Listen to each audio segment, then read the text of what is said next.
Bem-vindo a este curso de autoconhecimento. Hoje falaremos sobre autoobservação. Aprenderemos como desenvolver o sentido que nos permitirá alcançar uma transformação radical em nós mesmos. O que é a autoobservação? Observar a si mesmo é aprender a direcionar conscientemente sua atenção para o seu mundo interior. E esta é a maior capacidade que podemos desenvolver, porque se aprendermos a nos observar realmente, e se aprendermos a nos descobrir a todo momento através da autoobservação íntima, poderemos fazer mudanças reais em nós mesmos. Através da autoobservação podemos alcançar grandes mudanças em nossa maneira de pensar, sentir e agir, e assim poderemos despertar e desenvolver a nossa consciência. Ao passo que se continuarmos apenas a observar o mundo exterior, como temos feito até agora, apenas a observar o que os outros fazem, nunca poderemos gerar uma mudança em nossas vidas, pois a única pessoa que podemos mudar somos nós mesmos. E uma verdadeira mudança começa por dirigir a nossa atenção para dentro, para observar o que fazemos, o que dizemos, o que pensamos e o que sentimos. Ao fazer isso, podemos descobrir a razão interna de nossas ações, reações, palavras, pensamentos e sentimentos. E ao descobri-los teremos a oportunidade de nos transformar, eliminando nossos modos incorretos de ser. E a única maneira de nos tornarmos conscientes de toda essa atividade interior é praticando a autoobservação. Para realmente nos conhecermos, precisamos começar nos observando. Então vamos analisar este tema a fundo para entender o que é autoobservação.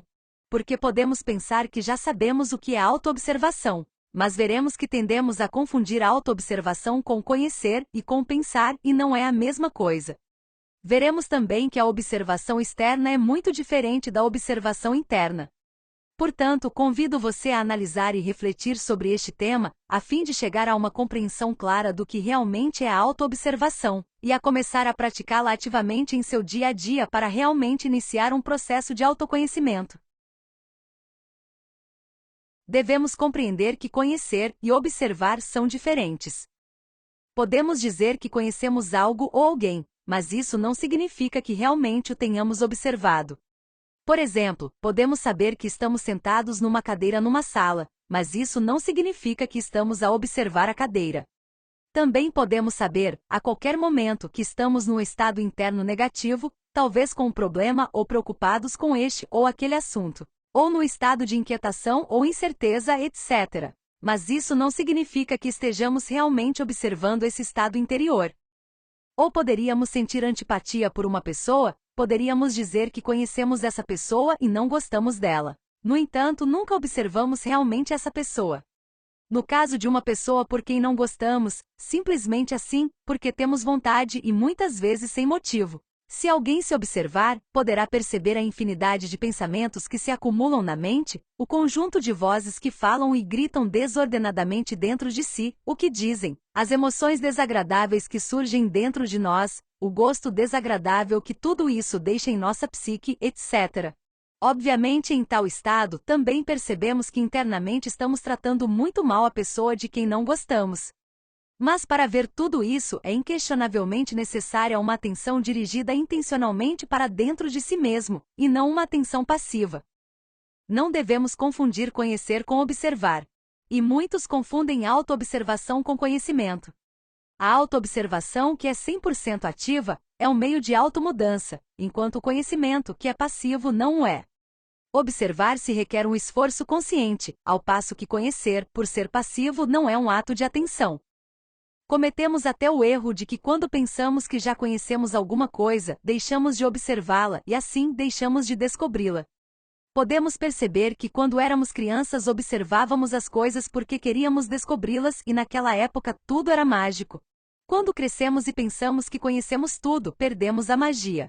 Porque deixamos de observar as coisas, e é por isso que deixamos de descobrir as coisas. Deixamos de descobrir a vida e a magia em todas as coisas todos os dias. E fizemos o mesmo conosco. Criamos uma personalidade e, como vimos na última lição, nos identificamos com essa personalidade. E agora acreditamos que nos conhecemos e, portanto, já não nos observamos realmente, não observamos o que acontece no nosso mundo interior para descobrir quem realmente somos, além dos nossos desejos e aparências. A atenção dirigida para dentro é certamente algo positivo e ativo que nos leva a descobrir-nos a qualquer momento, em qualquer circunstância. Quando começamos a observar-nos, cada situação da vida torna-se uma oportunidade para nos descobrirmos, para descobrirmos as formas de ser que existem dentro de nós, para descobrirmos as nossas próprias formas de reagir, as causas dessas reações e de fazermos uma mudança. Então, não vamos mais ir contra pessoas ou situações, mas contra todo o jeito errado de ser que encontramos dentro de nós. Pensar e observar também são muito diferentes. Qualquer um pode pensar de si mesmo o que quiser, mas isso não significa que esteja realmente se observando. Eu poderia pensar em mim mesma que sou uma pessoa muito amorosa, mas provavelmente não percebi que por trás desse ato amoroso existe o medo da solidão e que também existe tirania, porque agora aquele ente querido não pode simplesmente deixar de me amar, ou ir embora quando quiser, porque se ele fizer isso, vou chorar, vou me sentir infeliz e vou tentar fazer com que ele se sinta infeliz. Então, estou realmente amando ele? Ou apenas penso que o estou amando? Eu também poderia pensar em mim que sou uma pessoa muito honesta e que os outros são ladrões, que os governantes são ladrões pelos impostos que aplicam, também que quem dirige as empresas de serviços é ladrão, tal como os banqueiros, ou aquele que vi nas notícias que roubou uma loja. Mas acho que eu sou uma pessoa muito honesta. Mas será que observei meu próprio eu ladrão? Observei que ainda tenho o que alguém me emprestou e não devolvi, ou aquele dinheiro que alguém me emprestou há muito tempo e eu não paguei, porque acho que aquela pessoa esqueceu ou não precisa, ou acho que pode esperar. Observei minha própria desonestidade ao tentar tirar vantagem ilícita de um negócio, ou quando encontro dinheiro no chão e pego mesmo sabendo que não me pertence. Assim, podemos ver que podemos pensar qualquer coisa sobre nós mesmos, mas isso não significa que nos observamos. Pensar e observar são muito diferentes. Autoobservação é ver nossos diferentes eus ou defeitos psicológicos em ação.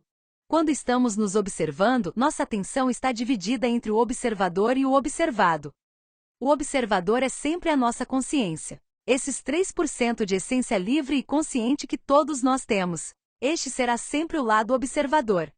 E o lado observado serão nossos pensamentos, emoções, sensações, desejos, reações, etc., onde se encontram os restantes 97% da essência atualmente presa no ego. É aí, em nossa emoção, mente e sexo, que todos os nossos defeitos psicológicos se manifestam. E precisamos ver os diferentes eus em ação, descobri-los em nossa psique, compreender que dentro de cada um deles existe uma percentagem de nossa própria consciência e nos arrepender de tê-los criado. Então veremos dentro de nós mesmos todo esse conjunto de pensamentos, emoções, desejos, paixões, comédias privadas, dramas pessoais, mentiras elaboradas, discursos, desculpas, morbidades, imagens lascivas, etc. Muitas vezes, antes de adormecer, no preciso momento de transição entre a vigília e o sono, sentimos em nossa mente diferentes vozes que falam entre si. São os diferentes eus que devem romper nesses momentos toda a ligação com os diferentes centros da nossa máquina orgânica para depois mergulhar no mundo molecular, na quinta dimensão. Assim, podemos ver que a autoobservação requer atenção dinâmica. Requer que coloquemos nossa parte consciente em atividade o tempo todo, para que ela atue como observadora constante do que se move em nosso mundo interior, para que possamos proceder à sua eliminação com a morte psicológica.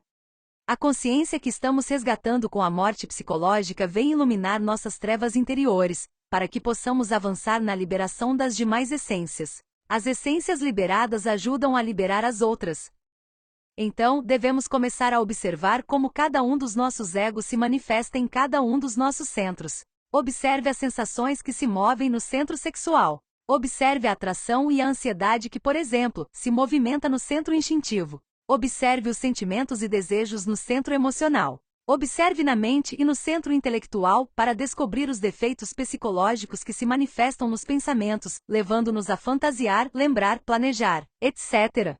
E observar no centro motor para ver tudo o que fazemos ou dizemos, movidos por algum defeito psicológico.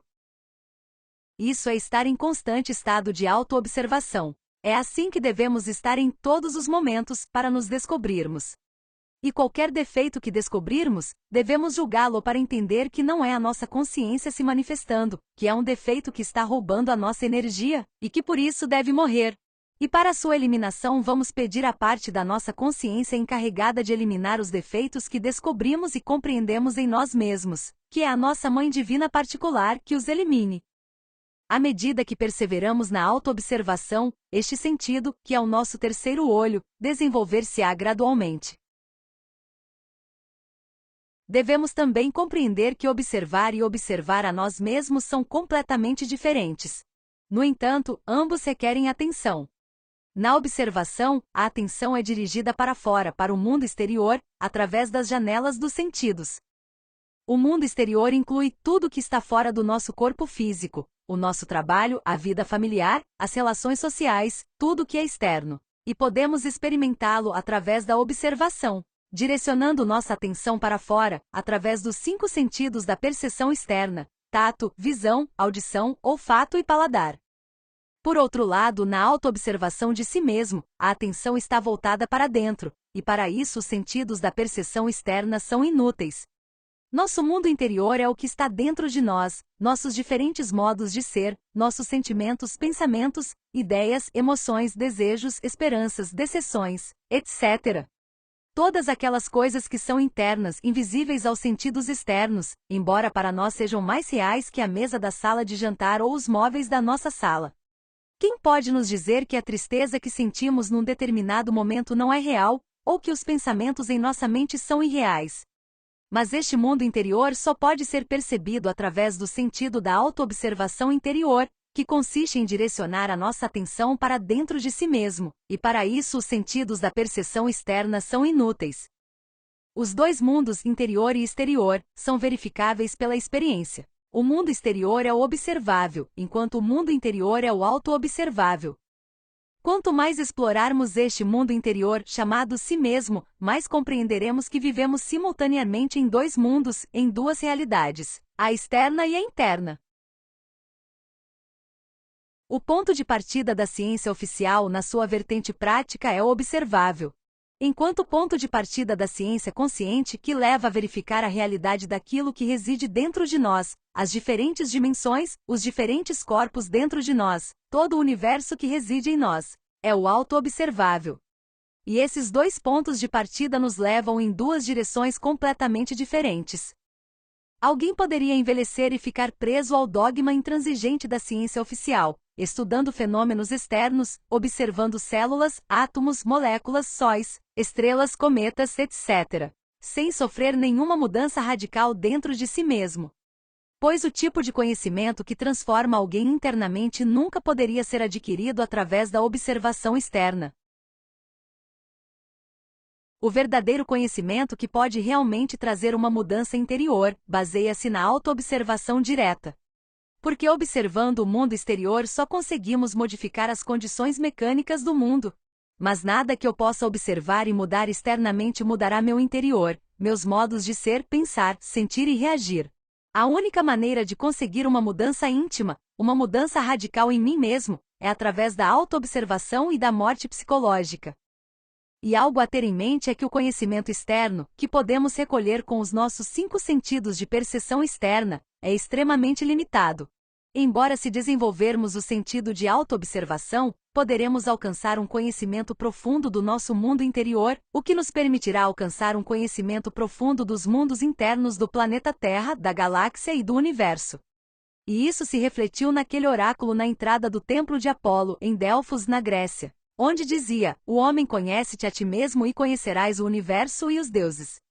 Isso nos permite compreender que à medida que nos aprofundamos no autoconhecimento, um grande conhecimento em relação ao mundo, ao universo e à divindade se abrirá diante de nós.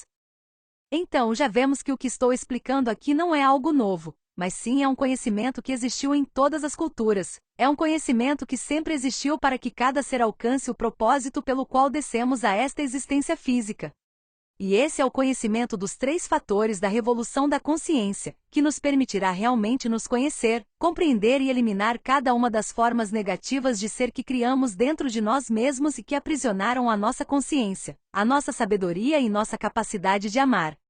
E ao fazer isso, seremos capazes de conhecer e compreender todas as pessoas do mundo. mas também nos ajudará a liberar e economizar toda a energia que necessitamos para criar nossos corpos internos, que são os que nos permitirão ter uma presença consciente nas dimensões superiores da natureza e investigar todo o conhecimento objetivo de todo o universo. Essa capacidade reside dentro de cada um de nós. Convido você a colocar em prática a autoobservação em todos os momentos, a começar a eliminar tudo que é subjetivo de dentro, para que comece a vivenciar a realidade do seu mundo interior e dos mundos superiores de consciência. Na próxima conferência falaremos detalhadamente sobre os 3 fatores da revolução da consciência, para que tenhamos clareza sobre os únicos 3 trabalhos objetivos que devemos fazer se realmente quisermos despertar a nossa consciência. Muito obrigado por participar. Nos vemos no próximo tópico.